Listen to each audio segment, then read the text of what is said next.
Didn't really register all that much when it happened. But Dennis Condrey and Randy Rose formed a tag team. They took the name Midnight Express.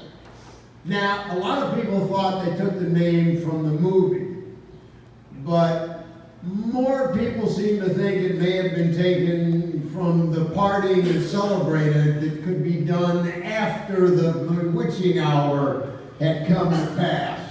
Maybe we'll be able to find out tonight, but it worked out pretty well. They won 16 tag team titles.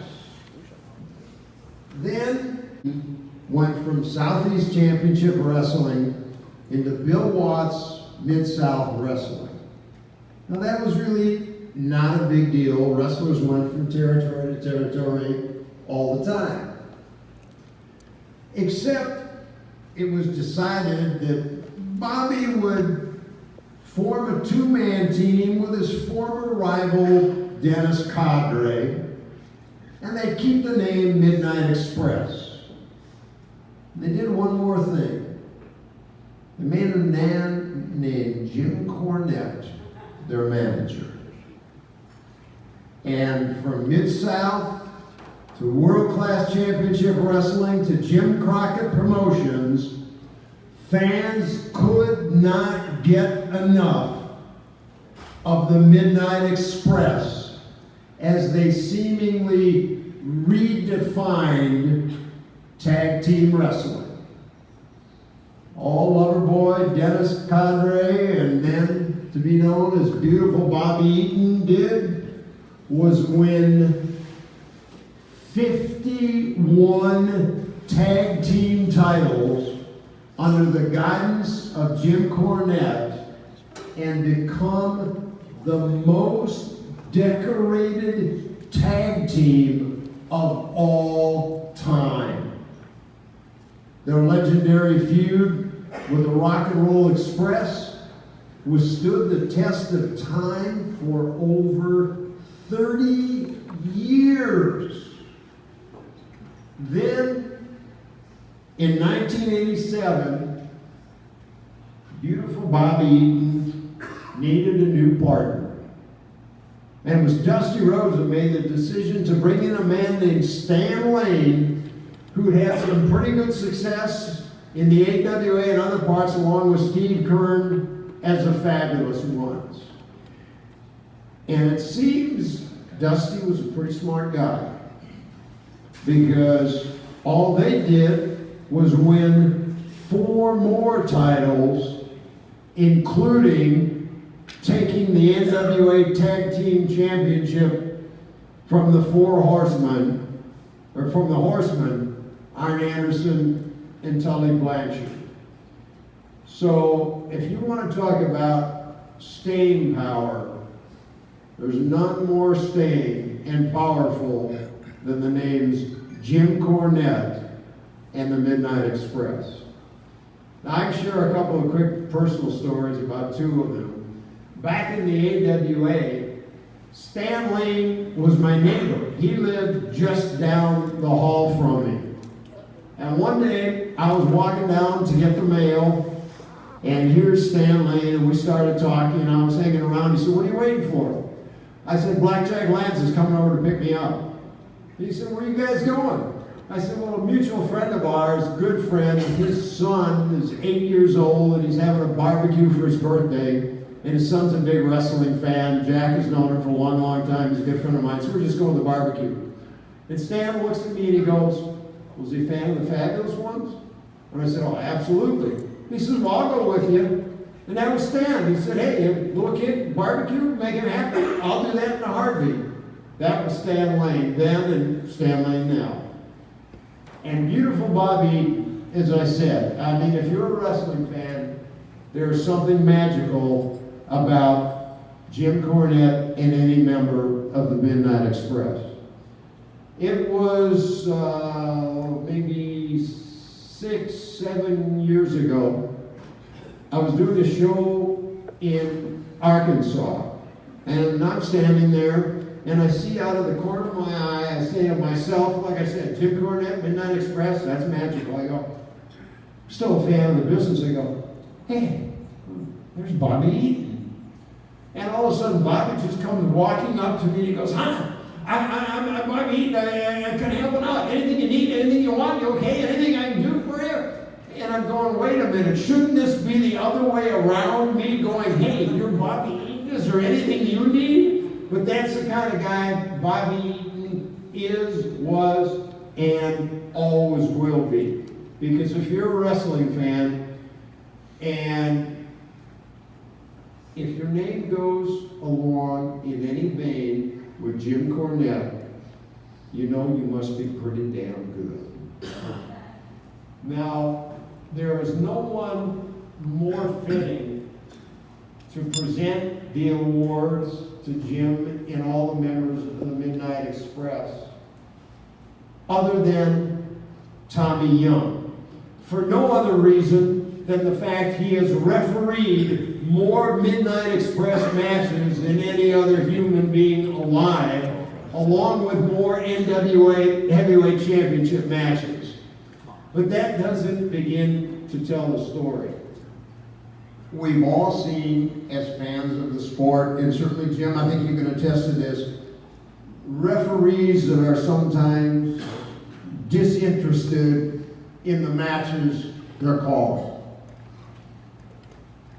But with Tommy Young's expression, his body language, he was as much a part of and made the matches they were by being the referee than the wrestlers themselves. And when you say that about a referee, that you notice and is part of the match, but in a positive vein, that's pretty unusual today. So to present the awards to Jim Cornette and the Midnight Express, please welcome five-time referee of the year, Mr. Tommy Young.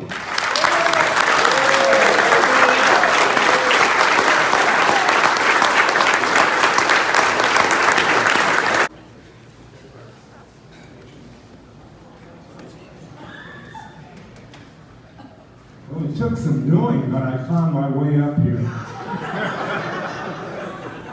You know, folks, I know a lot of you are tired now. There's been so many great speakers before me that there's not really a whole lot I can add.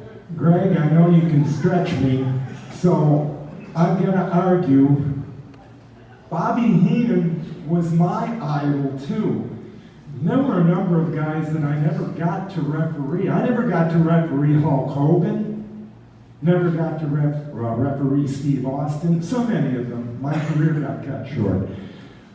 But Corny and the Midnighters, and they're all here tonight, they came into the Mid-Atlantic territory in the mid-'80s.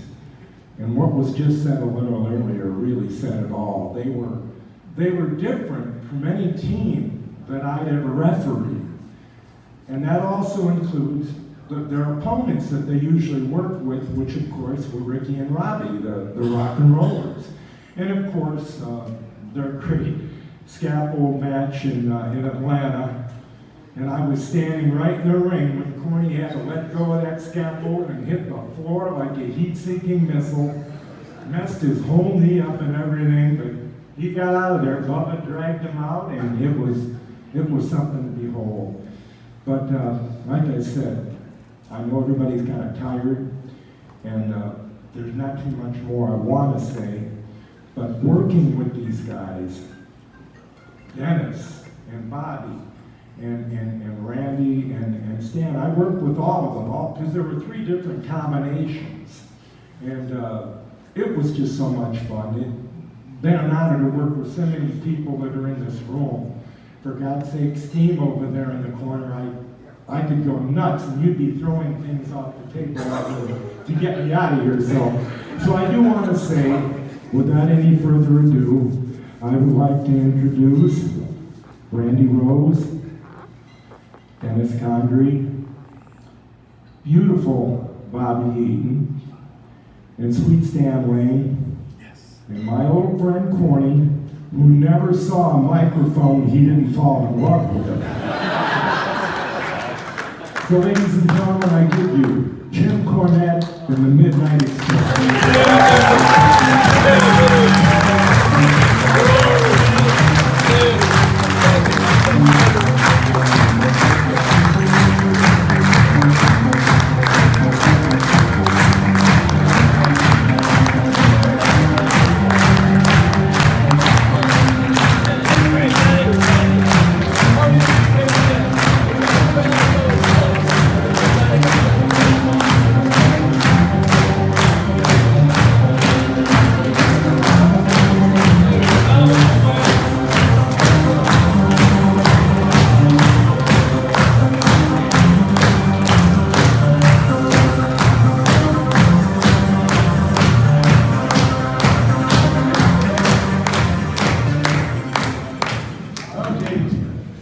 First of all, this whole thing's going to collapse. Tommy, don't go anywhere. Stand on top of the speaker.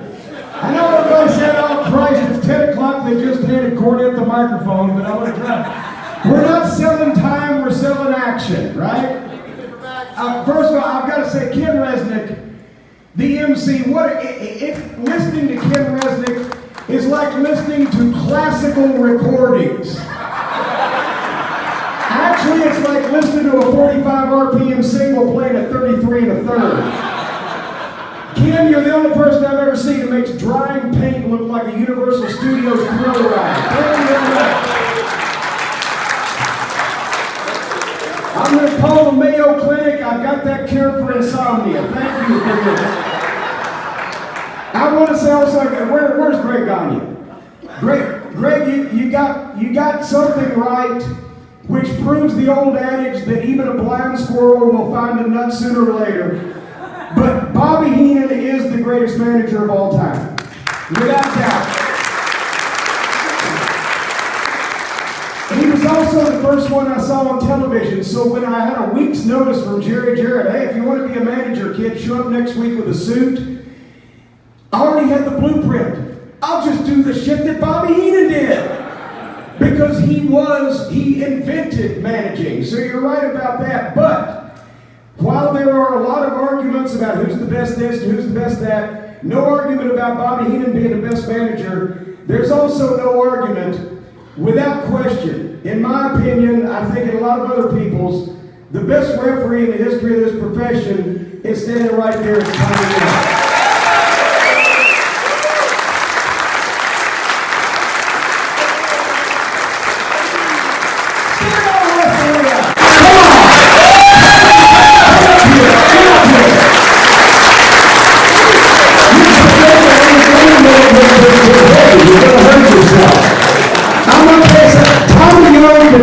laugh by reading the phone book. It's like Burns and Jack Benny, right? Jack Benny, George Burns could always slay him, no matter what. It's the same thing. Just one look at that puppy dog face, and I'll tell you. Not only is Tommy Young the greatest referee of all time, but also, a lot of people don't know this, he is without a doubt the most miserly human being on the planet. Where's Lanny? Where's Leaping Lanny? He already left. Well, yeah, he got sick of it. So, but his father Angelo worked one time as the miser. I swear Tommy could have taken this gimmick because the Felix Unger of professional wrestling that he is. Bobby Eaton and Tommy Young, when we travel, we get in the car, we'd be at the airport, they used to love to read the newspaper. And they would alternate picking up the newspaper at the newsstand, and then they would switch back and forth amongst them. Tommy actually came to Bobby one day and said, Bobby, now remember, it's your turn to buy the USA Today, and it's a quarter, so we got milk. I love you, Thompson. I always have. You're the best ever at what you did, and thank you for being here tonight.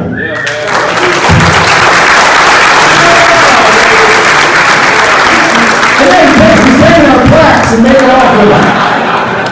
And also,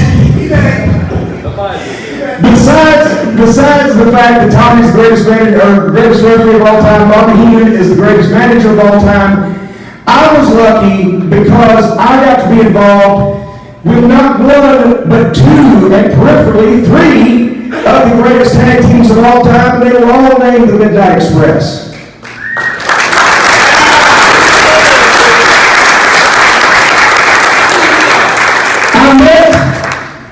Randy Rose, 38 years ago, no, 38, it's 2019, I'm sorry, I'm a little behind, 38 years ago, Randy Rose did his congregation. By the way, where the hell is Norvell Austin? He's going to do a wedding at any second. He's steal all the plaques. I met Dennis and Randy and Norvell Austin when they were the Midnight Express. They came to Memphis in 1981. They were doing the Freebird Rules thing, but they made it the Midnight Express rules. Any two men can compete. And these guys were so cool. They were cool heels. They got heat, but at the same time, you had to say, I love this stuff.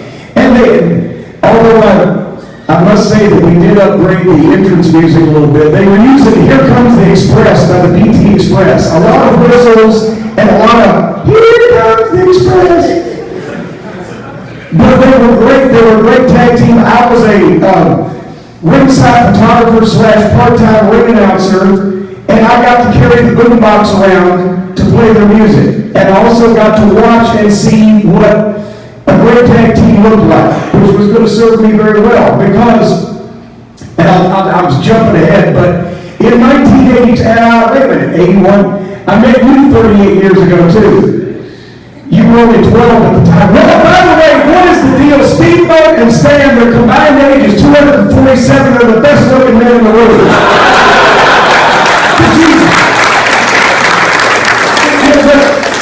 Stan Lane was made part of the Fabulous Ones with Steve Kern, and originally the plan was after 6 weeks they're going to turn on Jackie Fargo, and this new goofy manager, this rich kid Jim Cornette, is going to take him over. Thankfully for Stan Lane's career, that did not happen, because I was nowhere near ready, and also Jarrett would have been an insane lunatic if he had switched those guys heel. They were the most over tag team as baby faces you've ever seen, right? So I had to wait, let's say I waited 5 years, but I finally got him. Anyway, I met this guy, beautiful Bobby Eaton, 39 years ago, when he was paroled from his previous sentence being Georgia Lewis's tag team partner. And he got to come to the side of Tennessee where you could actually make some money. And all of a sudden, here's this 21-year-old kid that only the people in Tennessee and Kentucky knew was amazing, was one of the best in-ring performers. The best, could do anything with anybody. You never felt him. It looked like $1 million. All these accolades. He was the best kept secret in wrestling. And he'd only stay a secret for another couple of years. And I met this guy, I got to do this math now, 44 years ago, and you didn't even realize it, because I was a 14-year-old kid at the Louisville Gardens, and Dennis Condrey, who has just started the territory a few months earlier, and he's already in a second match, right? Boy, he's moving his way up, and he had one of those delicious mid-70s leisure suits on. It was polyester, but it kind of had a hint of pleather, and it was, I don't know if that color is chartreuse or magenta, but everything matched, including his sunglasses. Oh, excuse me, Mr. Condrey, can I take a picture with my Kodak Instamatic? I still have that picture. One of the first close-up pictures I ever took of a wrestler. If you had come up to Dennis Condrey at that point, who was pretty well established, and you said, hey, Dennis, that 14-year-old kid that just took your picture, and the kid that's setting up the ring in Huntsville, Alabama, in 9 years you guys are going to main event the Superdome. He just slapped you naked and stole your clothes. You were really an idiot, right? Nobody would believe that. And that's exactly what happened. Because through all the incarnations of the Midnight, and Stan, remember they Stan not only for the first half of the 80s was half one of the top babyface tag teams in business, but for the second half of the 80s, he was part of the best heel team in the business, still looking like that. How can he get heat? He's the best looking guy in the world. But through all the incarnations of the Midnight Express, the one thing that made my job easier was all I had to do was go out there and say on television, they're the best tag team in wrestling, and they're going to prove it. And then they did, because they were. So I didn't even have to lie. He was always lying, cheat, and steal. I just concentrated on the cheating and the stealing because I wasn't lying. They were the best. And people were telling rib stories. Before I let the boys talk, I got to tell one more rib story. I won't tell the lots of ants, it's too long. But everybody was talking about airplanes. Everybody knows I've always hated to fly. I've always been miserable flying. And sometimes on the early morning flights, I would actually stay up all night, so I'd be real tired, and I'd get on the plane, and I'd pull a tray table down, and I'd have something to read I could fixate on. I wouldn't look out the window. I'd drop the thing right in the shade, and I wouldn't look where I was. I'd concentrate on the printed page, and sometimes I would nod off because I was so tired. So I've got the People magazine, and it's on the tray table, and I'm sitting there. And I'm so tired. We've been on the road for so many days, and finally it's a nice smooth flight. There's no turbulence. I nod off. Someone sneaks up and for whatever reason had the most graphic, pornographic magazine in the history of porn in his bag. Slides that People magazine right out of my leg. Opens it up to the centerfold. Puts it on my tray table, sits back in the row behind me, rolls up another magazine, reaches up, and bing, hits the call button.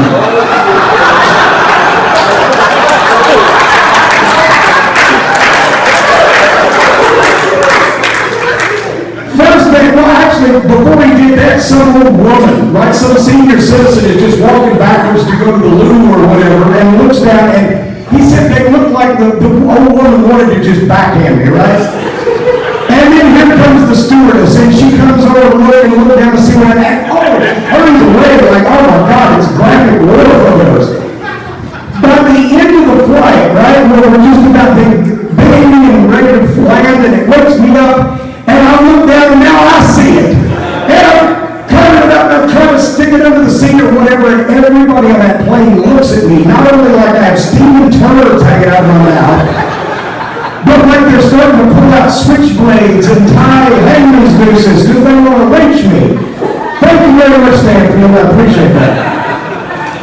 But I want to give everybody else a chance finally to speak. And I want to start out with, once again, one of the guys who started it all out. A lot of people don't recognize, because of the national TV we had, what contribution Randy and Robo played, but we got a chance briefly, despite the interruption of Turner Broadcasting, to do an angle with these guys, and for one brief, shining, short period, we all got to work together, but here's one of the guys that started it all out. Ladies and gentlemen, Ravishing Randy Rose.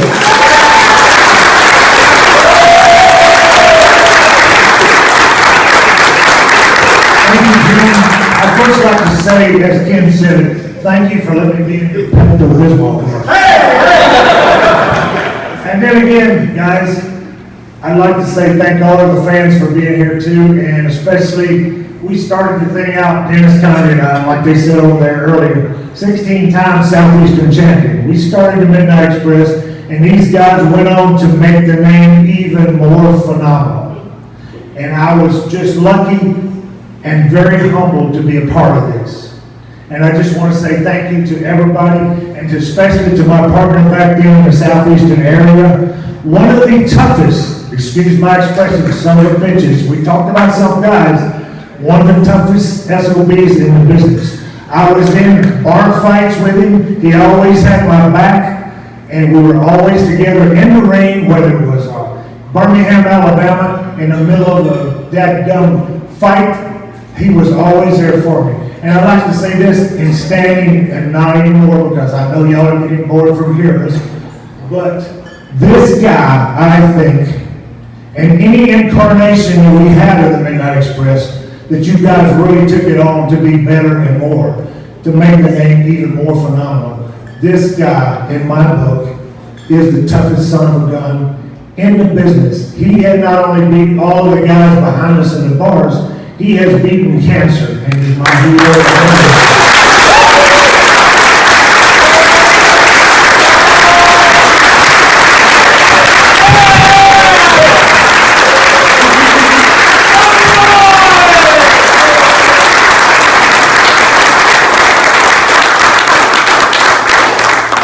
And real quickly, I mentioned that there was this 21-year-old kid that I met that was one of the greatest in-ring performers. He had actually been doing it since he was 15.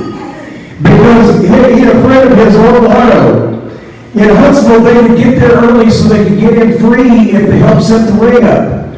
And then, when they got the ring set up before the doors were open, sometimes they got a chance to get in the ring and do some of the stuff that the guys had seen on TV. And the way that Bobby Eaton got started in wrestling was, the boys in the back room, when they said, Jesus Christ, the ring kid looks better than we do.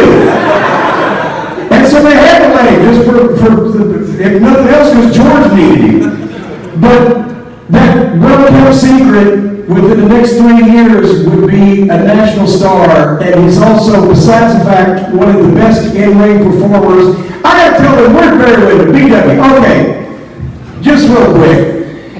It was so much fun when the Midnight Express got to work with Barry Windham and Ronnie Garvin, because you got to see Barry Windham and Bobby Eaton work with each other. And one was one of the, without doubt, best baby faces in the business. One was one of the best heels in the business, and to watch them together, I like it more than you and Flair. And you and Flair, I used to give tapes of you and Flair to the guys at OVW, the wrestling training school, said this is the way this is supposed to look, right? But Bobby and Barry would get in the ring, and sometimes you know how with great artists of any kind, whether it be music or whatever, they need to make things harder for themselves just to keep up the challenge. They would have a part of the match on their knees. And you can't picture it until, I'll try to give you a mental image. One guy would take a bump, and the other guy would go in and hit him, and they would start working on their knees. Barry would be on his knees, and he would pick Bobby up and slam him from his knees. Then he'd get Bobby a hip toss while Barry was still on his knees. Then Bobby would grab a headlock on Barry, Barry would shoot him off, and Bobby would hit the bottom rope and come back. If they were making it more difficult for themselves, just to keep themselves interested, because it was that smooth and that flawless. But Bobby's not only smooth and flawless in the ring, he's smooth and flawless outside the ring in this way, and that if you ever wanted a friend, if you ever needed a friend, if you ever just wanted to hang out with somebody, if you ever just wanted to be around a guy that was not going to be any problem in any respect, he was smooth and he was flawless. Bobby Eaton's the nicest guy in the wrestling business. Come here, Bob, I love you.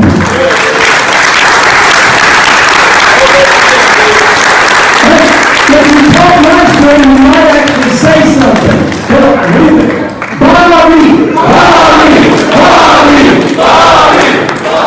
Thank you, guys. I just think you did nice rest, good plan, and thank you for showing up. Appreciate it.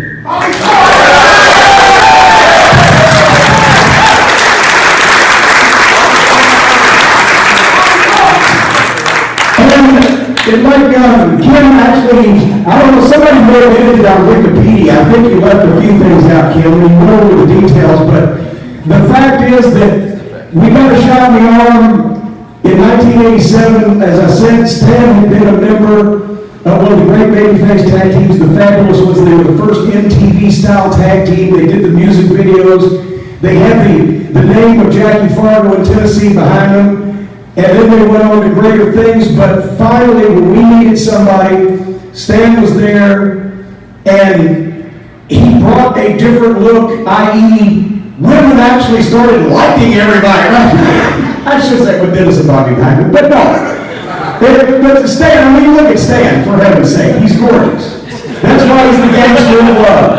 That's why he's sweet Stan. But more important than that, he showed his best, and Missy's clapping. I don't ever know.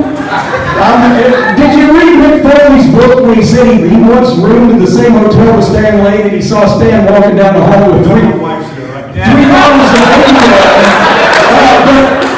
but it was all because he was training to become a massage therapist. And yes, Stan's lovely wife Maria used to be here in the room. If anybody does know the number of a good divorce lawyer, we've done it. But anyway, so without further ado, the man who came in and propelled us into the pay-per-view era, ladies and gentlemen, the gangster of love, Sweet Stan Lane. Thank you so much. Just heard some of the other stories that brought back some memories for me. JJ mentioned the territory that Blackjack Mulligan and Dick Murdoch bought, and that was my first territory. Rick Flair got me started in summer of '78. I went to Amarillo. I just bought a brand new car to make that trip. 1978 Chevrolet Caprice. I got there. Speaking of Harley race, he was in for a week, and he drove that brand new car that I love, and had Barry, the speedometer Barry, all the way to Colorado Springs. And I was going, oh my God, I couldn't say anything because he's a world champion. But anyway, I remember you, JJ, had your blue and red tights, and you got the color every night. We had some great trips. But I was there 3 months, and it's time to leave, and they wanted to have Scandor Akbar throw the fire on me. And he did, but I don't know what he did wrong, but he put a gigantic blister on me. The late Tank Patton, remember Tank Patton? Well, he was a great guy to me then, just starting out, and he told me, he said, they shouldn't have done that to you. They wanted to do it again. He said, you need to leave, we're going to go to Bill Watts' territory. And so I told Dick Murdoch on TV that I wasn't going to allow him to do that to me again. So that night in the show in Amarillo, they took me downstairs in the basement area where we dressed. 6'8", Blackjack Mulligan, hands the size of a catcher's mitt, and 6'4", Dick Murdoch, who was, one of the greatest fighters in the business. They took this new kid, 25-year-old Stan Lane, down there, locked the door, told me to sit down, and they proceeded to browbeat the hell out of me, and that's the scariest I've ever been in my life, but they never touched me. I thought that was pretty interesting. Fast forward a couple of years, Steve Kerr and I had a great run, as Jim said, as the Fabulous Ones. So we had the pleasure of working in the AWA for the Ganyas.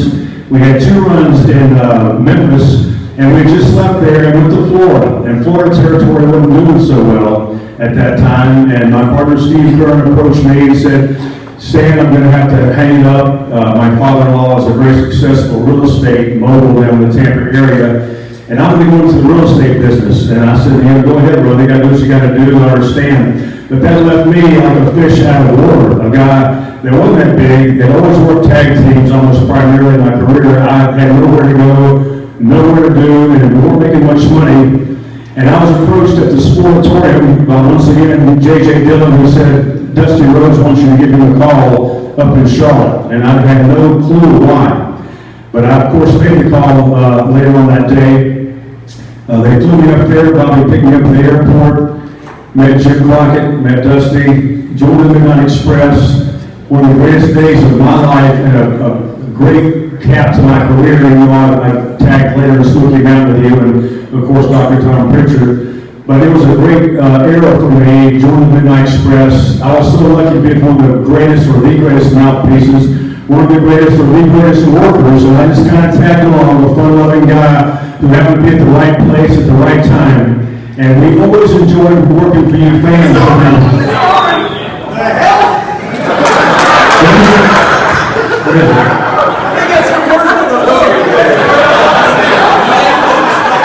The spring coming in, looks for my home movie, hit door.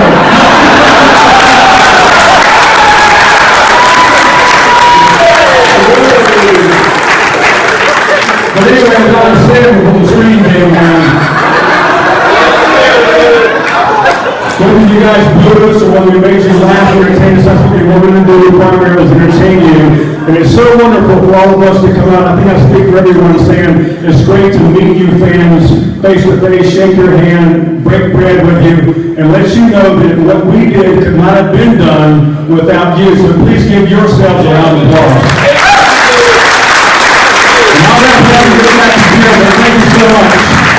And I would be remiss if I didn't mention that when the gangster world finally settled down in my mid-50s, decided I met the lady that I want to spend my life with. And when I met her, I said, do you ever watch professional wrestling? She said, no, I didn't, never watched it. She said, well, I do remember one guy, God, he was so good looking. I said, who's that, honey? And she's half Filipino, half Hawaiian. And she said, he's Hawaiian too. His name's Ricky Stevenson.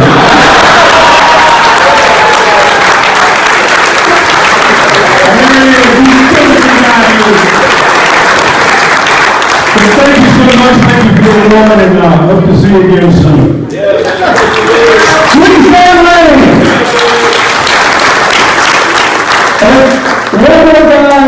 we want to introduce, and in 1987, Dennis had to leave the tag team, but he traded up. Because he left the Midnight Express and Jim Cornette, but he very shortly afterwards met the love of his life, who is here in the room somewhere. I'm blind, but Teresa is here. I'll tell you in a minute, hold on. But you may have heard when they mentioned it earlier, Dennis has won a battle recently, but he won a lot of battles before that. Not only in bars, he's won a lot of those. But he actually is the guy, and I've said this before, I've only been in wrestling, even though I've been a lifelong fan, and I've been able to watch Bobby Heenan, and I studied from ringside. All of a sudden, after 14, 15 months in wrestling, I'm the main event manager in one of the biggest territories in the country, and about to main event the Superdome, and blah, blah, blah, blah, blah. And I had not one clue in hell how I was supposed to do all that, because I knew what the stuff was supposed to look like, but I didn't know why it was done. I didn't know the thought processes behind it. And even though Bobby was a tremendous performer, and he'd main evented in Nick's territory and in Tennessee, and he'd had quite a number of runs, Dennis was the veteran. Dennis was the guy who taught us how to think about this and how to protect ourselves in a place that was a little bit more wrestling-oriented, like Watson's territory, than Tennessee, where anything went. Dennis, in the same way that he originated the Midnight Express in the first place, he originated our Midnight Express because he was able to be the team leader and kick us off in the right fashion. But fast forward all these years later, he's been an inspiration to everybody else in a number of ways, because he did grab cancer by the goozle pipe, slap it around the face and the head and body, turn it upside down and shake it for change, and then put the full Nelson face buster on it for the 1, 2, 3.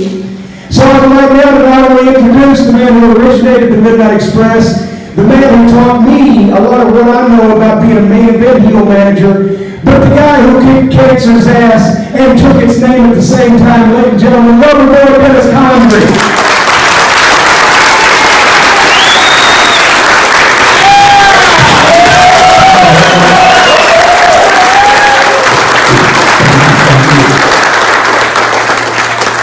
Remember, one thing I don't understand is, how come a man that can't talk has to talk last?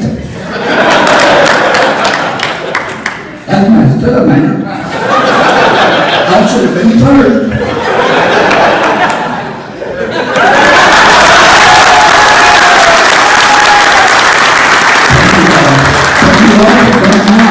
I love you all. We love you. Thank you very much.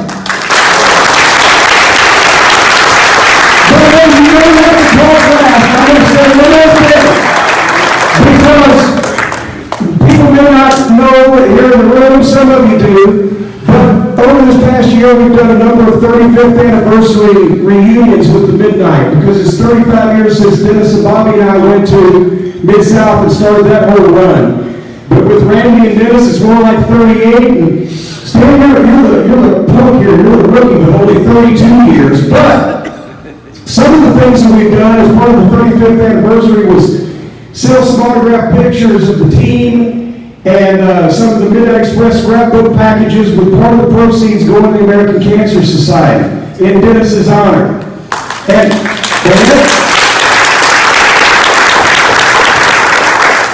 we've raised it to live sales through the website. We've raised several $1,000s. However, some of the fans, some of the Midnight Express fans, some of the Cold Quartet members out there have taken matters into their own hands. Where's Jeremy Bagley? Jacked up Jeremy, stand up. Come up here. Come up here. Jeremy Bagley from Rochester, New York, is right down the road from Utica. You know Utica, that's the sound you make right before you throw up. But he's from Western New York. Wait a minute, don't pull that out yet. I'm not going to do a reveal here. Just stand there quietly. Act naturally, say nothing. We'll tell our wives we're going to a convention. Jeremy, on his own, took it on himself to go on Twitter, Facebook, all the social media, and gather some of the other fans that wanted to do something and were like-minded, and they on their own have raised money for the American Cancer Society in honor of Dennis Condry. And he'd like at this time, Jeremy, grab that bad boy and bring it around here here and give this to Dennis. This is a ceremonial check for the amount of money that Jeremy and the other fans have raised for the American Cancer Society in Dennis's honor. Give me a total, Jeremy, $5,281.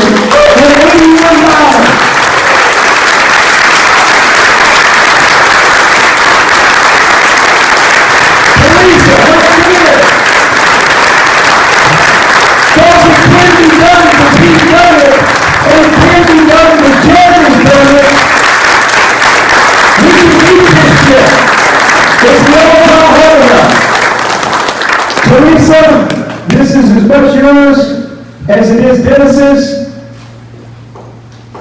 And once again, folks, we appreciate everything that you've done here tonight, the way that you've honored the legends and everybody that's spoken here. But this may be it, and I'm not involved, this is you guys. This may be the most important thing that everybody can do. And we appreciate Jeremy's efforts and all the other fans that have contributed and anybody else that wants to. But there's $5,281 to the American Cancer Society, and Dennis Connery right here is living proof that you can whip this.